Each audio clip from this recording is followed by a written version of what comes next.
visual outcome and SD-OCT parameters predicting visual outcome following cataract surgery in patients with type 2 macular telangiectasia. First symptoms of mactal, like reading problems and distorted central vision, usually occur in the 5th or 6th decade when cataract also becomes visually significant. Hence, prediction of visual improvement following cataract surgery in these patients becomes important and challenging because defective vision may be contributed by both in varying proportions. There are many studies which assess the SD-OCT parameters in mactal. However, there are only very few studies which dealt with SD-OCT findings before cataract surgery and their correlation with postoperative visual outcomes. Aim of our study was to assess the visual outcome and to evaluate the SD-OCT parameters predicting visual outcome after cataract surgery in patients with type 2 mactal. It was a retrospective observational study of 62 patients who underwent cataract surgery from our registry of 745 patients with mactal. Definite diagnosis of mactal based on gas and bloody classification, which was further substantiated with multimodal imaging, good SD-OCT image before cataract surgery, visual acuity measurement before and 1 month after cataract surgery were our inclusion criteria. Exclusion criteria were defective vision due to other retinal causes or media opacities, concurrent ocular surgical procedures along with cataract surgery, and history of previous retinal laser treatments or intravitreal injections. Patient demographics were noted, and best corrected visual acuity before and after 1 month after cataract surgery were measured using Stendel's chart, and this was converted to logMAR for statistical analysis. 1 month post-op, a detailed ophthalmic evaluation was done to rule out causes that can compromise vision after cataract surgery, like posterior capsular opacification, cystoid macular edema, etc. All patients underwent color fundus photography, SD-OCT, and multicolor imaging with confocal blue reflectance. SD-OCT parameters tested for correlation with postoperative visual acuity included internal limiting membrane drape, inner and outer retinal cavitations, collapse of inner retinal layers, isolated ellipsoid zone loss, that is subfoveal or extrafoveal, continuous ellipsoid zone loss, that is subfoveal and extrafoveal, retinal pigment clumps, subretinal hyperreflective membrane, and central foveal thickness. This SD-OCT picture illustrates the typical findings of collapse sign, ellipsoid zone loss, cavitation, ILM drape, retinal pigment clump, and SHRM. Central foveal thickness was measured using spectralis and was defined as the average thickness of macula in the central 1 mm in patients who did not have fluid or SHRM on OCT. All patients underwent phacoemulsification and implantation of foldable acrylic monofocal intraocular lens. There were no intraoperative complications. Statistical analysis was carried out using appropriate tests, and a p-value of less than 0.05 was considered statistically significant. Coming to results, out of a total of 88 eyes of 62 patients were studied. The mean preoperative visual acuity was 0.78 logMAR, that was 636, and the mean postoperative visual acuity was 0.28 logMAR, that was 612. Out of 88 eyes, only 24 eyes had a vision less than 612 and 14 less than 618, and only 4 eyes had a visual acuity less than 636. In the first patient with external limiting membrane ellipsoid zone loss, subfoveal cavitation, and ILM collapse had a visual acuity of 612 and 6 after cataract surgery, and the second patients with external limiting membrane ellipsoid zone and outer retinal loss subfoveally with collapse of inner retinal layer had a visual acuity of 6, 6, and 6. And the third patients with a large subfoveal outer retinal cavitation had a visual acuity of 636 and 10. And the last patient who had retinal pigment clumps and SHRM had a postoperative visual acuity of 660 and 18.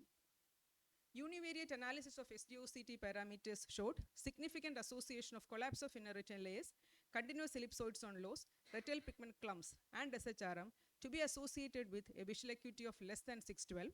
Compared to these, ILM drape, retinal cavitations, and isolated extrafoveal ellipsoid zone loss were less likely to cause a visual acuity of less than 612.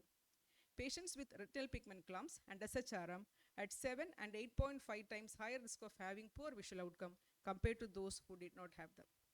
The mean central foveal thickness in patients with 612 or better postoperative visual acuity was 175 microns, and in those with less than 612, it was 150 microns. Preoperative visual acuity depends on both the grade of cataract and the changes of mactal, but final visual acuity after cataract surgery is a reflection of severity of changes secondary to mactal only. In our study, visual outcome after cataract surgery was generally good in patients with mactal. Out of 88 eyes, only 24 had a vision less than 612, 14 less than 618, and 4 less than 636. We defined BCVA version 612 as poor visual outcome. So in the poor visual outcome group also had reasonably good visual acuity like 612 parts and 618. Many of these patients had significant OCT changes before cataract surgery, based on which we had delayed surgery for a while, but when done at a later date, their visual acuity improved significantly. This means that many of our patients, in spite of having STOCT features predicting for visual outcome, actually had relatively good vision, that is better than 636 post-cataract surgery. 27% poor visual outcome was observed because we kept a stiff cutoff of 612. Some patients with even sub-foveal EZ loss also had reasonably good visual recovery. Our findings were similar to those in the literature. The major limitation of the study was that grading of cataract was not done in this study. To conclude, visual outcome was good after cataract surgery in a majority of patients with type 2 mactal. Many patients with advanced STOCT changes had significant improvement in vision postoperatively. RPC, collapse of inner retinal, continuous EZ zone, and SHRM were associated with less than 612 vision after cataract surgery. No patients had worsening of visual acuity. Hence, cataract surgery should not be deferred in patients with mactal based purely on significant STOCT changes. Thank you. So those who improved the vision, even though there was OTC changes, did you analyze them, and how much functional damage was there? Means it would give us to how to counsel the patient, and it will help. So actually, The vision, the patient who had less vision, that you analyze. yeah, this mainly 4 characters, sir. One is rectal pigment clumps and subretinal hyperreflective membrane and ellipsoid zone loss and collapse of inner retinal layer. These were the 4 important prognostic factors predicting visual outcome after cataract surgery. And actually, these represented very advanced stages of the disease, like foveal photoreceptor atrophy. So these were the late stages of the disease. These were associated with very poor visual recovery.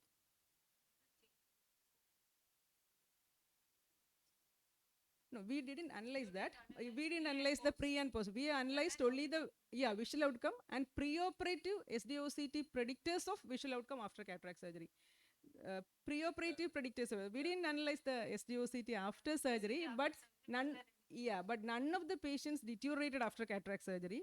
And we had a fundus examination at 1 month to rule out other causes like cystoid macular edema. And there was, by clinical examination, there was no worsening. Correct. Suppose you have some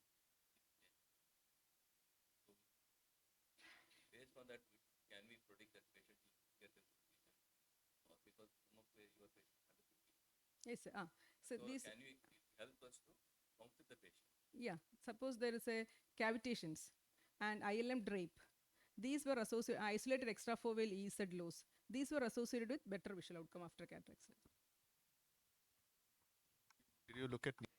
Yeah, we didn't analyze the near vision, but there was definitely, why this study was conducted is many of even my patients, see, they had advanced, see in this example, advanced looking changes on OCT. Actually, we delayed surgery for a while, and 2 or 3 patients I did surgery under the written informed consent that there won't be any improvement in vision. But to my surprise, they improved to 6.9 N6. So then 2-3 patients, then I operated a little more confidently. Then they also, surprisingly, 1 or 2 patients improved to 6.6 in spite of having significant SDOCT changes. So that, then I asked my colleagues, they all had similar experience. So that's the time I thought we should conduct a study, at least to create an awareness that we should not delay surgery based just on SDOCT pictures, because to our surprise, most of them improved. Not done. But that was the limit. Yeah, but that was a limitation. But then the post-op visual acuity mainly depends on the mactal, doesn't depend on the cataract. Looking at the next time.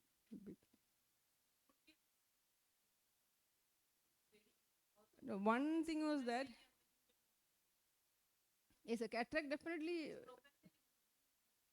will definitely do surgeries. Yeah, in the OCT. That's all.